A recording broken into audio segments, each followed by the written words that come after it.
Hey, Phantomaniacs, welcome to an all-new learning experience here on the Needless Things YouTube channel. Today is being filmed with my brand new Google Pixel 6 Pro phone. The old Samsung Galaxy S9 Plus just got on my nerves basically from day one. So I'm very excited to have a new phone, but there are going to be some learning curves and trial and error and whatever else. And the first thing you may notice, depending on how I'm able to edit this, is the larger aspect ratio than the nice little square that I was so used to. Apparently, the Pixel 6 Pro does not offer different aspect ratios, and I know I can edit it to a square, but maybe I won't. Maybe I'll just keep it this way. But today, our bigger, wider frame is being used for the biggest superstar in the history of professional wrestling. That's right. It is the WWE Ultimate Edition Hulk Hogan action figure. Very excited to have this. It was an Amazon exclusive. As you can see, the box is in, well, except for that hole right there, I just now noticed. Otherwise, the box is in really nice condition, which is something you kind of take a gamble on when you order from Amazon. It was actually in a box and not in one of their bubble envelopes, so that was nice.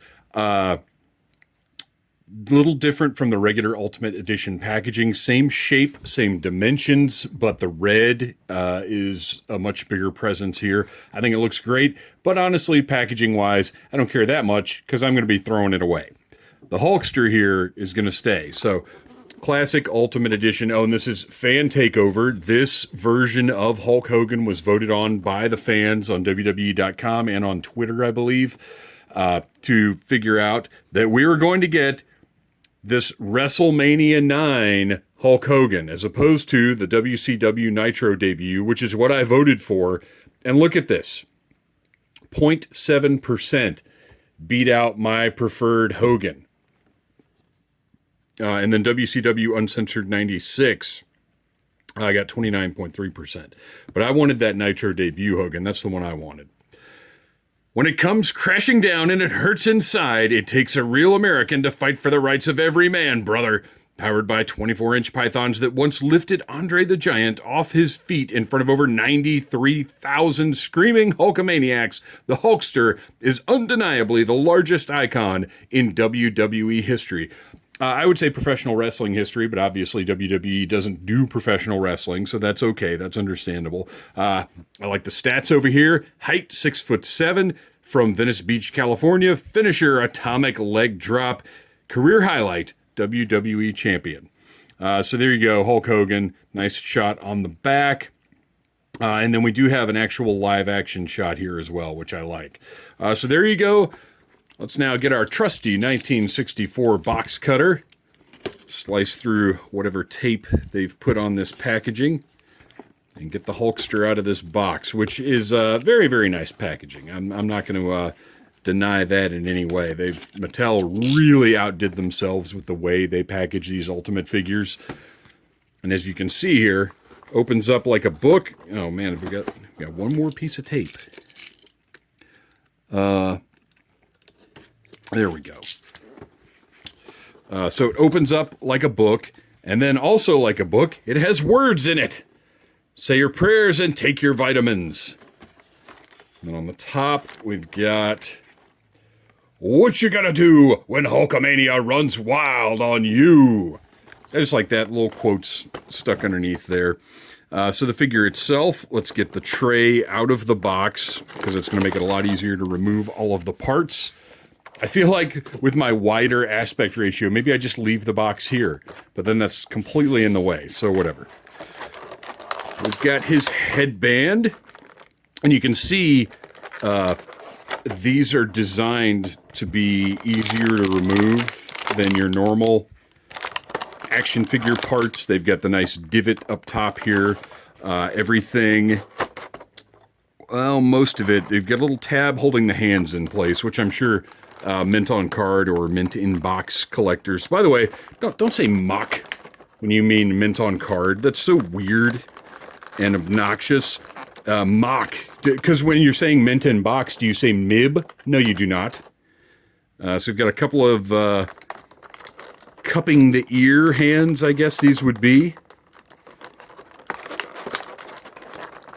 And obviously, you gotta have a couple of fists.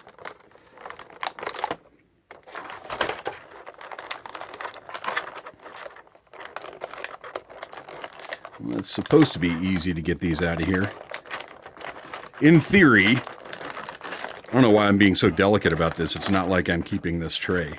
And then finally, some pointer hands, which is great. I love it.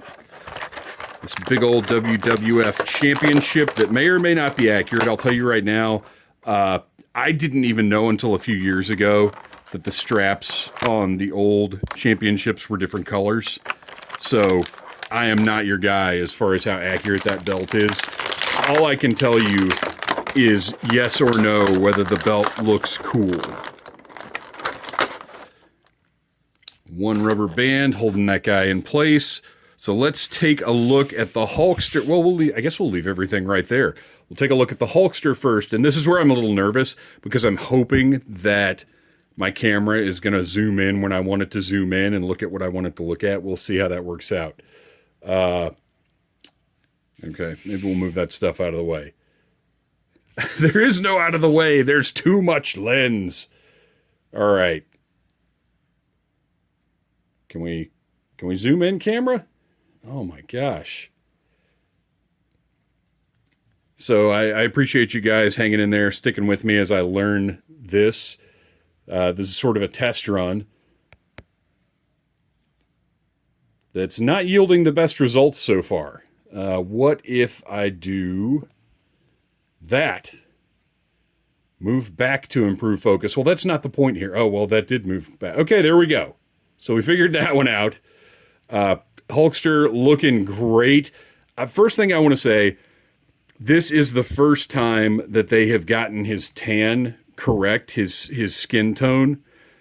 He looks absolutely fantastic. He's got a really nice, I love the texture that Mattel puts on the flesh here.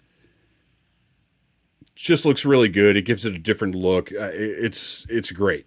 He's got the butterfly joints in the shoulders, but I'll be honest, I'm not getting a lot of motion out of those things. The cup here that's supposed to extend the range of shoulder articulation isn't doing, I mean, it's moving a little bit. Oh, there we go. Okay, you've just got to give it a push. So it's more that way than that way. Okay, fair enough. So can he get a nice, whatever this weightlifting or bodybuilding pose is called? Now, here's one place where this does not have ultimate articulation, and that's this neck here. All we've got, I'm going to go ahead and pop this head off, just that barbell joint. There is absolutely room for improvement. Let's get all right, first of all, well, not first of all, next of all, I guess. This is horrible. This is horrible. This does not look like a real belt. It's not as bad on the championship belts. We'll go ahead and take a look at this, which is gorgeous. Gorgeous belt. Looks fantastic. Great deco. Is it accurate? I don't know. But it looks awesome, and it's going to look great draped over Hulkster's shoulder, around his waist, wherever you want to put it. But for a championship belt, this closure is absolutely fine because guess what? That's on the back of the figure. You don't even really see it. But for Hulk's weight belt, which this part goes on the back, this goes on the front, this is awful. I don't understand why they couldn't sculpt a correct buckle and everything on here and have a tab underneath that just, because it only needs to go on this figure. So it does not need to be adjustable like this. So why not just have on this piece a sculpted buckle? Because I believe Toy Biz made their championships like this, I think. Let's a sculpted buckle here, a hole here, and a peg here, and then it just has one size and just snaps together and doesn't look like garbage when you put it on the figure. I can't stand this. So that's terrible. Do better, Mattel.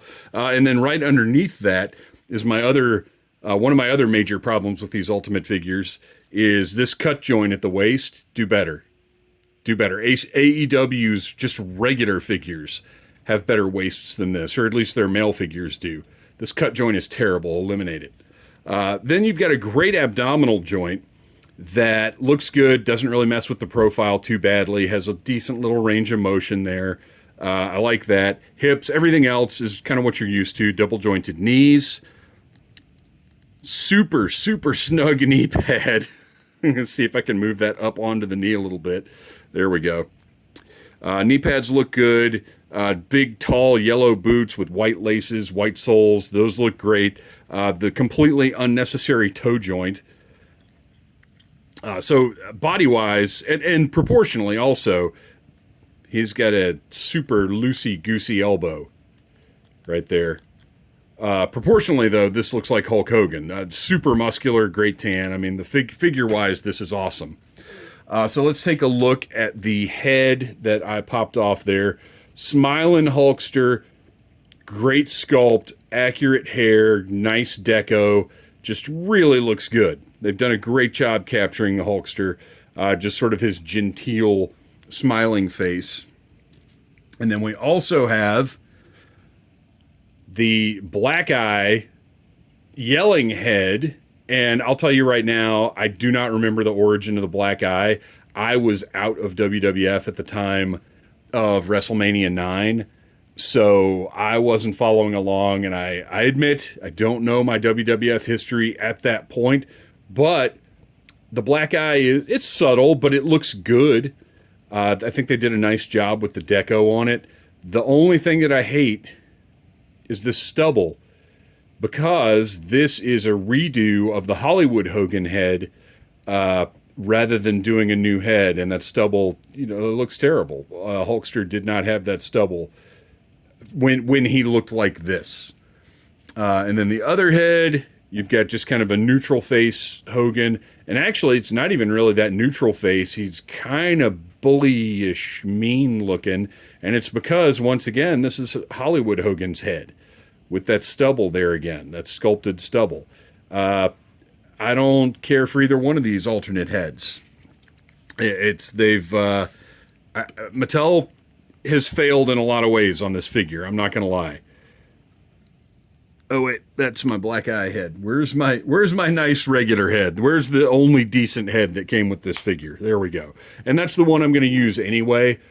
So I mean, that's good, but this is an ultimate figure, a premium articulation, sculpt, detail, everything else figure that I gotta be honest with you, I don't feel like Mattel has delivered on that. I do love the wristbands with the triangles on them. Nice deco hit right there. All of the yellows match, all of the skin tones match, so that's really great. So now let's take a look at what he's going to look like with his gear on.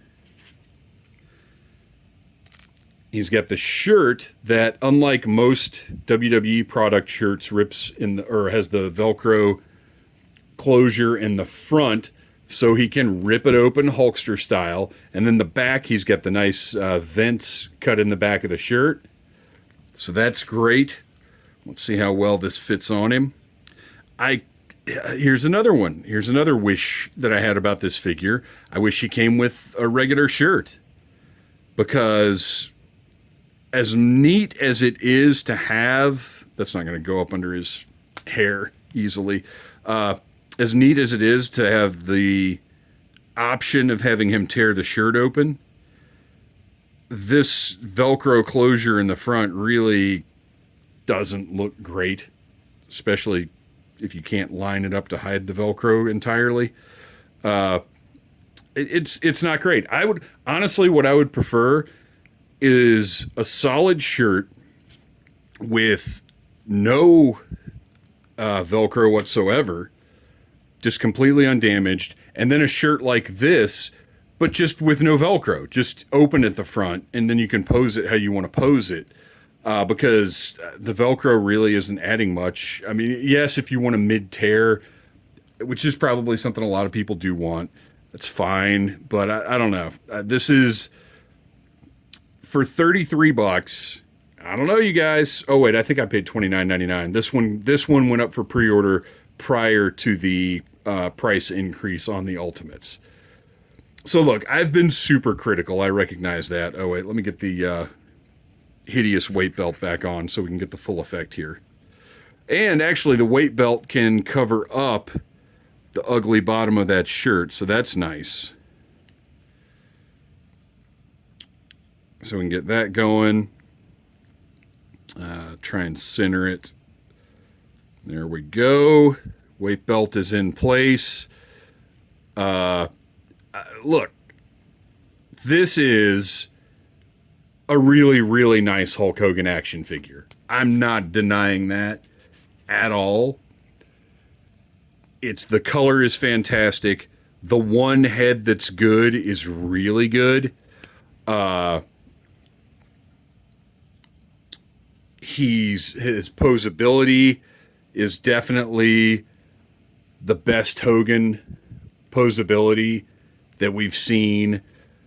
It's tough because there are so many, to me, critical flaws with the figure. But at the end of the day, when you see this on your shelf, this is a fun, nice-looking Hulk Hogan figure. Is it a home run? It is not. Is it a Hogan figure that I'm going to put on my shelf and probably not think about all of my nitpicks every time I see it? Because here's what I'm probably going to do is just take the weight belt off and put that championship around his waist, which I think is going to look much nicer. So, I'm going to put him on my shelf, probably give him a nice bodybuilding pose, something along those lines, and him on my wrestling figure shelf. Am I going to sit there and nitpick him every time I walk by? No, I am not. But do I wish the things that I mentioned were better and were addressed and were... I wish that thumb was in too. Like this, that's the hand pose for this, right? Not the thumb out. But oh, look, his belt just fell apart. My gosh, come on. That can probably be fixed. I'm a lot because I'm trying to think about exactly how I want to leave this video. It's a fun Hogan. It's a solid Hogan. It's possibly the best Hulk Hogan Mattel has ever made. So I'm not going to take that away from it. But I really do wish Mattel would tighten up their Ultimate game and truly release Ultimate action figures. Because I feel like so far, very few of their Ultimates have actually felt like Ultimate action figures. So anyway, thanks for watching, you guys. Let me pull all this business back in here and do some kind of use of my big, wide frame, I guess. It's a fun figure if you manage to get your hands on it. There are probably a couple of things that'll disappoint you, but overall, I think you'll be happy you've got this version of Hulk Hogan. So please, tell your friends about Needless Things. Like, subscribe, share, say your prayers, take your vitamins, brother. Smash that like button if you like Needless Things.